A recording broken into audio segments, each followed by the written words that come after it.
应父及子及圣灵之名。Now I share my personal story about the religious persecution in China in 1950s. In the 1950s, when Irish father and Margaret established and developed the legal wedding in China, I joined the legal wedding at a school in Shanghai. My father warned me, don't be active in the church. The communists don't like religion. A year later, my father suffered a stroke and passed away. 6 months after I joined the legal wedding, one autumn morning in 1951, the headlines of the newspaper said the Chinese Liberation Army ordered the eradication of the reactionary group, the legal men, or who belong to this reactionary group must go to their local region police office to register their resignation from the legal wedding. On that day, just as I was leaving church after morning mass, I heard 2 people murmuring. One of them said, if we go to register our resignation, means that we agree that the legal wedding is a reactionary group. We can't do that. Those words changed my entire life. 7 months later, one winter evening, a policeman came to my home and ordered me to go to the police station. The next day, I went and sat beside the desk. The police officer explained the government policy to me and asked me a lot of questions. Finally, he instructed me to press my subject on the report. From the beginning to the end of the questioning, I refused to say a single word. Then I refused to press my thumbprint upon the document. The officer was so angry that he placed me into custody. That was the first time I had ever spent time with the inmates in the prison. The inmates all lay down side by side, squeezed together just like a can of sardines. Everyone looked so sad. The next day, the police officer ordered me to his office. I still refused to say anything. Furiously, he grabbed my thumb, pressed it onto the paper, and then ordered me out of the police station. As I walked to my parish, I felt such delight. I have never felt so happy in my heart. Some parishioners saw me and came to me asking me some questions about the whole year at the police station. Then I returned home. At that time, because legal wedding had already been banned, and there were no religious wedding in the school, so I became a catechist in the parish. It was the happiest period of my youth. a different happiness from when I joined the school orchestra. This experience prepared me for my future calling and for the way I was followed. In the summer of 1953, I graduated from high school. There were two choices before me. One was to go to the university, and the other was to enter the seminary. At that time, I had no interest in this world. I chose the second one. My mother agreed with my decision, and she showed me the cassock that I would wear at the seminary, black cassock for winter and white for summer. The first day I entered the seminary, I found 4 of my schoolmates from high school were already there before me. It was a community life. Seminaries pray together, study together, play sports together, and labor together. After every prayer and before breakfast, we kept silence, just like a silent retreat every day. I enjoyed this life. I feel like the man in the Jesus parable of the pearl, in which a man found a precious pearl in the land and sold everything to buy the pearl. My mother visited me once a month. She looked at me from head to feet. She was delighted each time she went back home. By that time, I had already forgotten about the refusal to resign from the Legion. But the communists never forgot. Their ravage got closer and closer. During the night, September 8th, the birth of Our Lady, at the feast of the Nativity of the Blessed Virgin, I was awakened by an unusual noise when my door bell opened. All armed officers appeared in the doorway of my room.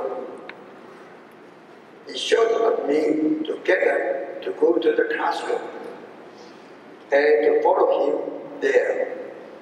All the seminaries were already there. We had 187 seminaries.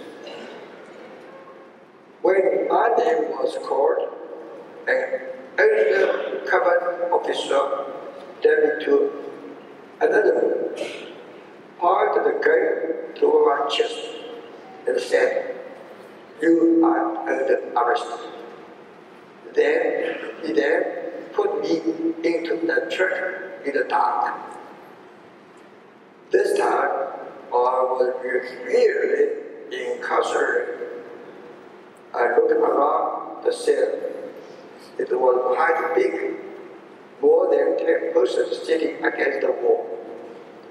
For the first several days, I was in the jail cell. I didn't eat much because the food was so bad. However, after 10 days, I had a constant hunger. He only received 2 meals a day. One is water rice, the other one is patronage, each served with skipping portion of vegetables. The meals were not enough to satisfy our hunger. During my time there, I was interrogated 6 times. They asked me a lot of questions. Then they said one of my former schoolmates to persuade me. They also parents said, we were going Catholic, so we have Catholic faith. If we were born in the communist family, we may believe the baptism. I can remember that. But unfortunately, 30 years after that, I heard he was suicidal. Then they sent me to my former supermarket. They also tried to make me listen to the confession about his heart. This happened several years later. The police car took me to the big hall, and my friend, somebody said, I confessed my fault to the government. Now I changed my mind. And the official accept this person set free. You have to follow his way. So in 6 interrogations, I refused to cooperate and kept my silence, and was sentenced to 5 years and be sent to a prison labor camp for labor reform. You know how I got the sentence? When I was behind the bars, God sent a paper to us. You 15 years, you 20 years, you 5 years, and some person 3 years. The image said, oh, you are so cheap, 3 years. No judge, no court, no lawyer, we were sentenced and sent to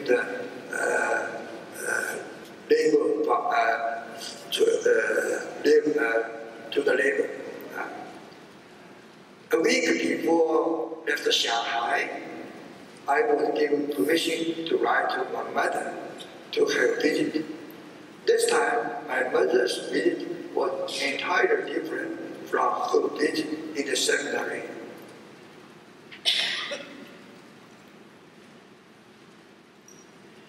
My mother looked scared, sad, and worried about where I would be sent to labor reform, and when I would return home, would return home to Shanghai. Both of us didn't know then that it would take me 20 years before I could return home to see my older mother. Now I will talk about the 29 years spent in the prison and the labor camp.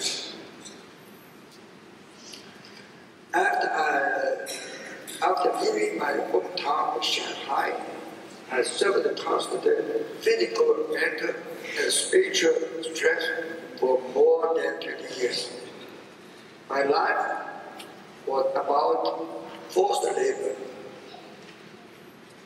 brainwashing, confinement, armed, kept behind the back, struggle, and starvation. I'll tell the story about the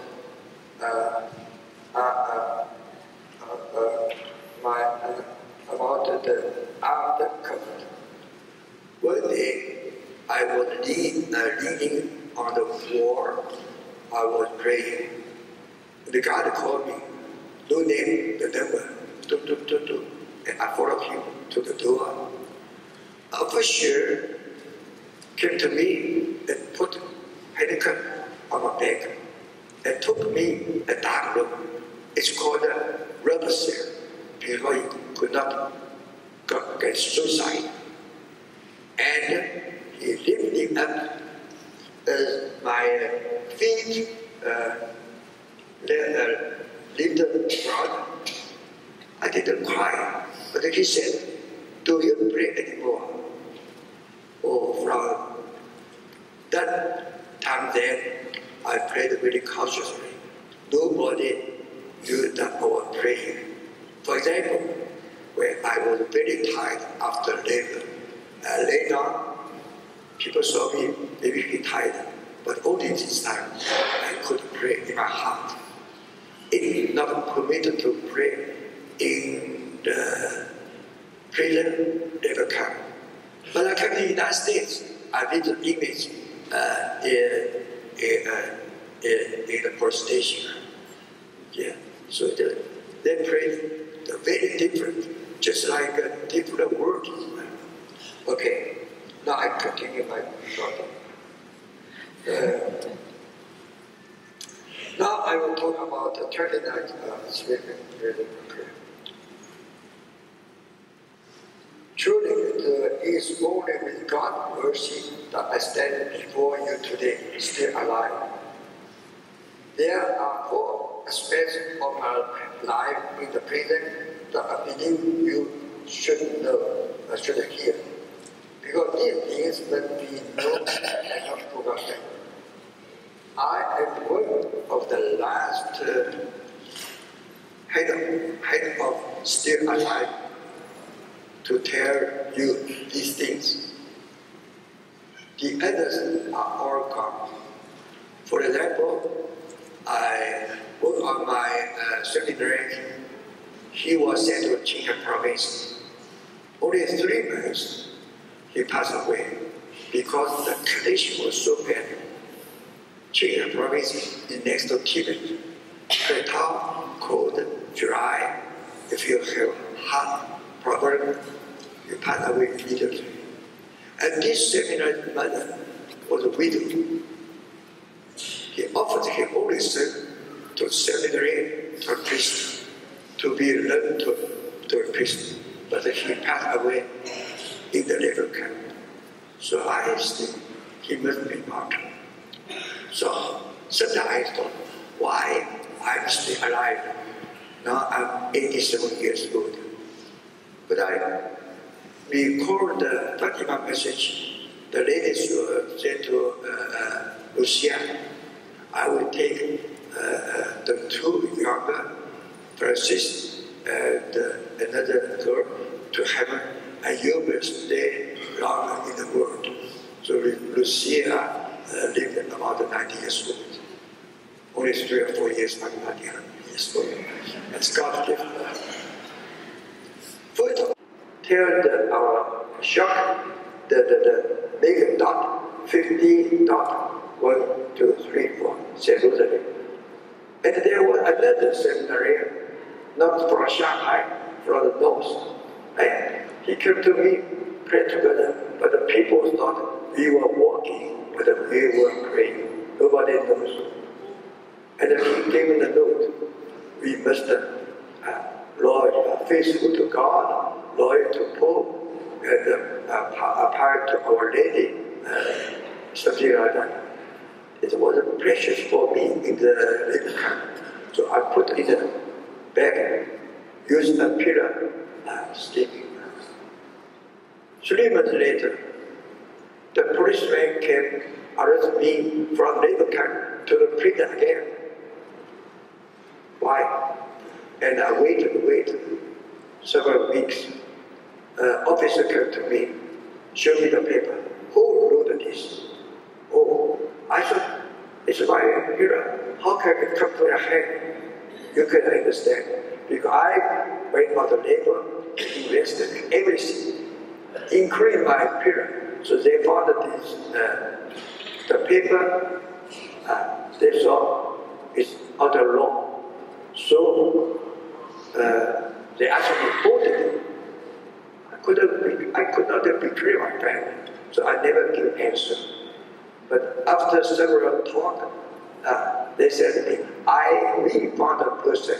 It is John. I said, you found a person. Why you ask me? So I was sent again 7 years. So total, I was sentenced 10 years in the prison. Now after prison, I had another 19 years in the labor camp. This is another story I will talk. Oh God, I cannot do this any longer. Then just a prisoner group leader came to me and removed the bricks from my back and said, "The God is calling for you." I followed him to the prison guard. The man looked at me closely and asked me questions about whether I had ever labored before or then. Let me go. He asked my name and asked me why you arrested and what did you do before you arrested. I said I was a student.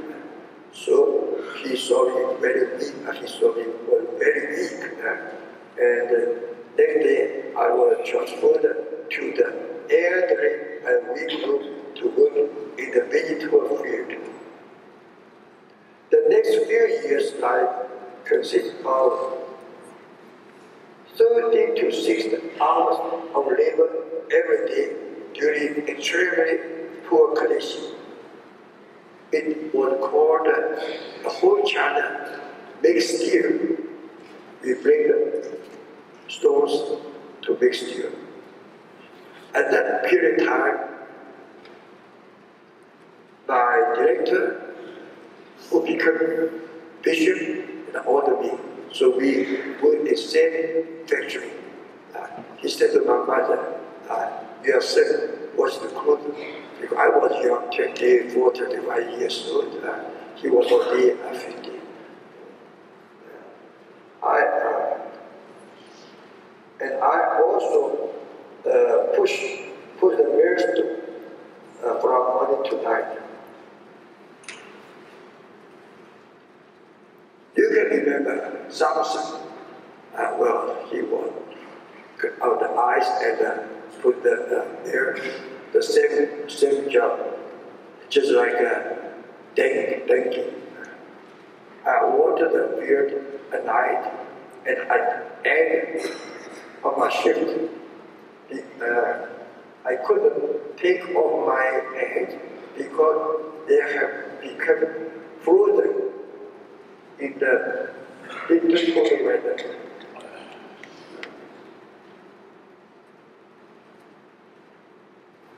Once I had a confession, I was giving us some other prison saying, "There is a Catholic priest." And I went to him. He was from Sichuan province. And I confessed in the tunnel because nobody could see. They are working on the field, and they are tunnel answer. And this is my own confession in the labor camp. I received Holy Communion in the prison. What it happened? My mother, my sister came to me a visit, and they brought me some food in the basket. And my sister, the little sister, around 11 or 12, he just parted at the bottom of the basket. I couldn't understand. So the basket was made bamboo. So in myself, I took out the food and turned the basket over. There was an envelope. With the envelope, I saw the host, the body of Christ. This is what is fully coming in the prison Msgr. You can imagine, it's very, very touching. The second thing I want to share with you is the brainwashing. I will put through all the different forms of brainwashing.